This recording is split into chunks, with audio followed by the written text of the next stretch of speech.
Amnesty International has withdrawn its most prestigious human rights award from Myanmar's de facto leader Aung San Suu Kyi.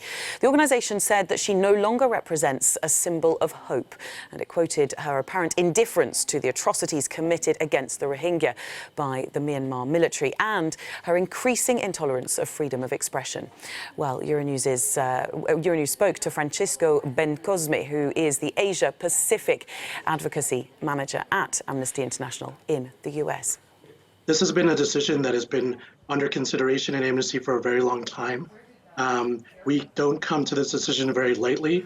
We believe that 8 years after Aung San Suu Kyi has been released, halfway into her term as state counselor, it's important to put a spotlight on her complicity in these human rights abuses.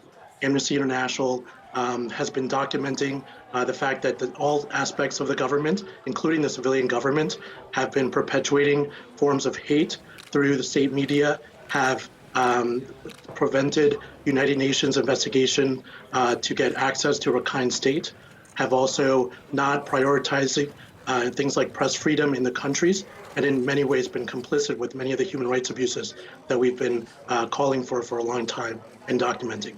The military is its own autonomous component, depending on the Myanmar's constitution. But as sort of our withdrawing sort of highlights, the state counselor still has a lot of power in Myanmar. For example, the Ministry of Telecommunications, the Ministry in terms of communications, has the ability to not actually help propagate some of the hateful propaganda that has been used against the Rohingya. And from our withdrawing of this award, it's also important to highlight the fact that we have not seen the kind of courage that we think is necessary and embodied by the ambassador of conscience. Aung San Suu Kyi has been given many opportunities to speak up on behalf of all of her people, including the Rohingya, and in many times she has failed.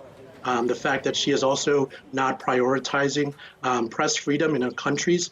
Oftentimes her own government, the civilian government, has used draconian state laws to lock up journalists and imprison them and prevent freedom of association in the country, are all of the many reasons that still fall squarely within her jurisdiction.